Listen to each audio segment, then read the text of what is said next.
Selamat pagi anak-anak semuanya, dari TKA sampai kelas 6 SLH Gunung Agung. Kami berharap semuanya dalam keadaan sehat dan baik-baik saja. Kita bersama-sama devosi sebelum kita memulai setiap kegiatan pembelajaran kita di sepanjang hari ini. Anak-anak, mari kita bersatu dalam doa. Lipat tangan, tutup mata, mari kita berdoa. Selamat pagi Bapak, selamat pagi Yesus, selamat pagi Roh Kudus. Terima kasih Tuhan untuk setiap kasih dan anugerah-Mu dalam hidup kami. Terima kasih buat pagi hari ini, jika Engkau masih berikan kami satu kesempatan lagi untuk menghirup nafas kehidupan-Mu ya Tuhan.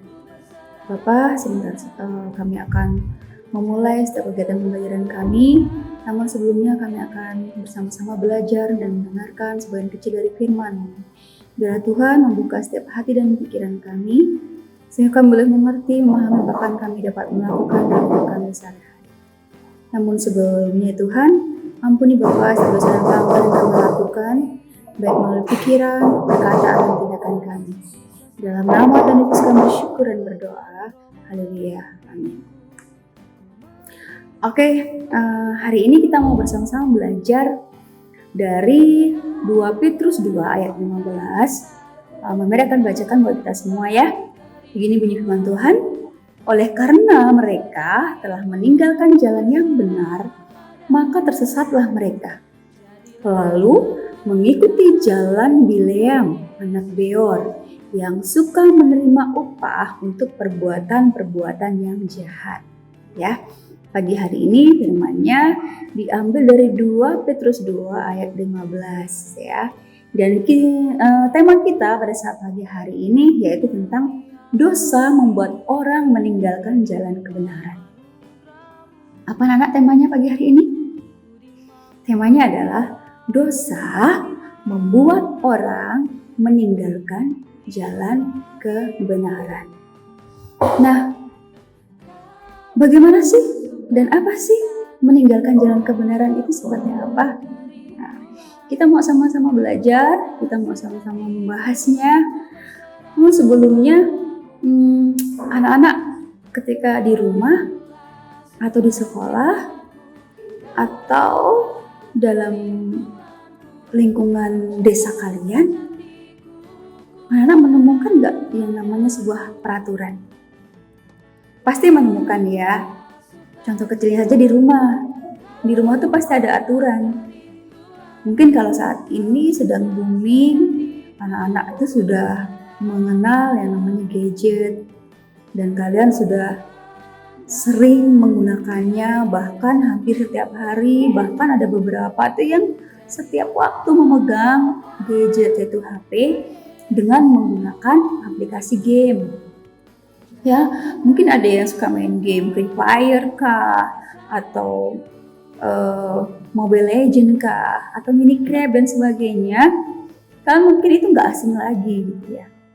Dan karena dengan begitu, di rumah kalian pasti ada sebuah peraturan. Contoh yang kecil, peraturannya adalah orang tua kalian buat sebuah peraturan, kalian hanya boleh pegang HP selama 1-2 jam saja. Setelah itu, kalian harus mengerjakan pekerjaan yang lain, membantu orang tua belajar, yang utama belajar, istirahat dan tidur yang cukup ya. Tapi terkadang hal demikian itu membuat kita ya, itu menjadi sebuah kayak ikatan gitu. Jadi peraturan itu seolah-olah jadi masalah buat kita. Jadi kayak mengikat, nggak bisa bergerak dengan bebas. Begitupun di sekolah, pasti ada sebuah aturan.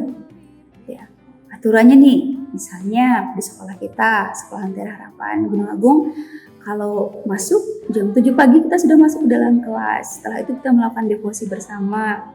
Setelah itu kalian belajar bersama-sama, kemudian memakai baju rapi, memakai dasi, pakai ikat pinggang rapi, di dalam kelas menggunakan head signal ketika mau bicara dengan angkat tangan. Ketika mau ke toilet harus menggunakan jari 2 dan sebagainya. Supaya apa? Supaya kita itu memiliki hidup yang teratur. Kenapa? Karena manusia itu memiliki natur, yaitu natur dosa. Jadi ketika kita tidak ada sebuah peraturan, manusia itu lebih suka melakukan dan memilih hal-hal yang tidak benar, yaitu hal-hal yang menjerumuskan kita ke dalam dosa. Artinya apa? Artinya ketika kita diberi sebuah peraturan dimanapun kita tinggal, baik di rumah, di sekolah, ataupun di pemerintahan desa, itu artinya kita sedang dipimpin untuk kita tetap berjalan di jalan yang benar. Kalau di rumah ada sebuah peraturan, berarti orang tua kita tuh sayang sama kita supaya kita tetap terus berjalan di jalan yang benar. Nah, begitu di sekolah, kenapa ada sebuah keteraturan? Kenapa harus ada peraturan? Supaya kita terus dipimpin di jalan yang benar. Karena manusia itu kalau tidak ada sebuah peraturan, kita tuh lebih cenderung untuk memilih hal yang tidak baik. Memilih hal yang sesuai dengan keinginan hati kita. Dan keinginan hati kita itu, karena kita manusia berdosa, itu cenderung keinginan hati kita itu yang menyenangkan keinginan daging saja, yaitu keinginan diri kita sendiri, yang pada akhirnya bisa membuat kita terjerumus ke dalam dosa. Oke, yang kedua, nah orang yang meninggalkan jalan kebenaran itu akan tersesat. Apa dan siapa jalan kebenaran itu?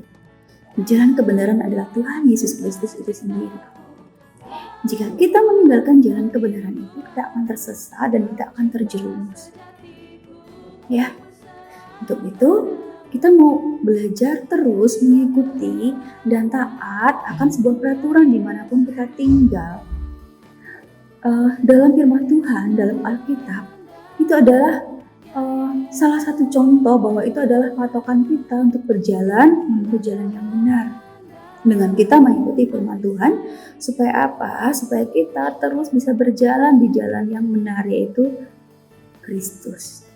Dan ketika kita terus berjalan di jalan benar, maka kita akan memiliki hidup yang kekal bersama Tuhan Yesus Kristus. Dan sebaliknya. Dan ketika kita diberikan firman Tuhan seperti ini setiap hari, artinya apa? Artinya masih ada orang yang peduli dengan kita supaya kita terus tetap berjalan di jalan yang dikehendaki Tuhan. Yang ketiga, ya, bagaimana cara kita itu bisa menghidupi jalan kebenaran?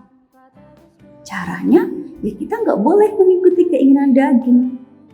Kita harus berpatokan kepada firman Tuhan. Kita terus bersandar kepada Tuhan Yesus supaya kita bisa menghidupi jalan kebenaran.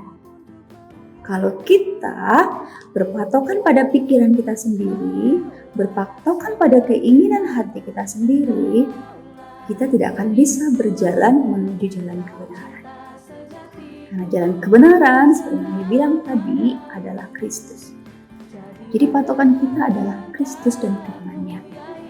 Ketika kita ingin berjalan di jalan yang benar, berarti kita harus percaya kepada Kristus dan mengikuti aturan yang ada supaya kita terus berada di relnya Tuhan dan tidak tersesat kemudian terjerumus ke dalam dosa. Oke, jadi pagi hari ini kita pelajari adalah aturan itu bukan untuk mengekang kita melakukan sesuatu apa yang kita ingin. Tapi aturan itu adalah untuk membantu kita supaya kita terus berjalan di jalan yang benar.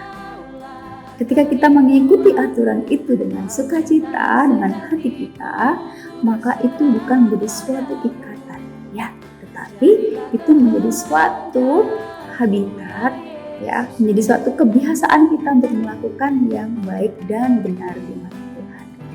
Oke anak-anak, terima kasih buat pagi hari ini, terima kasih buat waktu sudah mendengarkan firman pada hari ini. Biarlah kita mau sama-sama terus belajar, berjalan menurut kebenaran firman Tuhan. Mari kita berdoa. Terima kasih Tuhan Yesus untuk firman pada pagi hari ini yang boleh sama-sama kami dengarkan. Biarlah kami terus belajar menjadi anak yang taat dan takut akan Engkau ya Tuhan, supaya kami terus berjalan menurut jalan-Mu ya Bapa, supaya kami terus bertumbuh di dalam-Mu ya Tuhan.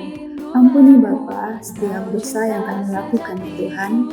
Biarlah Engkau yang memimpin dan menjamah setiap hidup kami, berikan kami sukacita dan semangat yang baru sehingga kami boleh mengikuti setiap pembelajaran di sepanjang hari ini dengan penuh sukacita. Berkati kedua orang tua kami yang sedang bekerja di rumah Tuhan, berkati usaha dan pekerjaannya, dan biarlah Tuhan juga menjamah dan memberkati setiap kami semua ya Bapa. Terima kasih Tuhan Yesus, dalam nama Tuhan Yesus kami bersyukur dan berdoa. Haleluya. Amin. Terima kasih, Tuhan Yesus memberkati.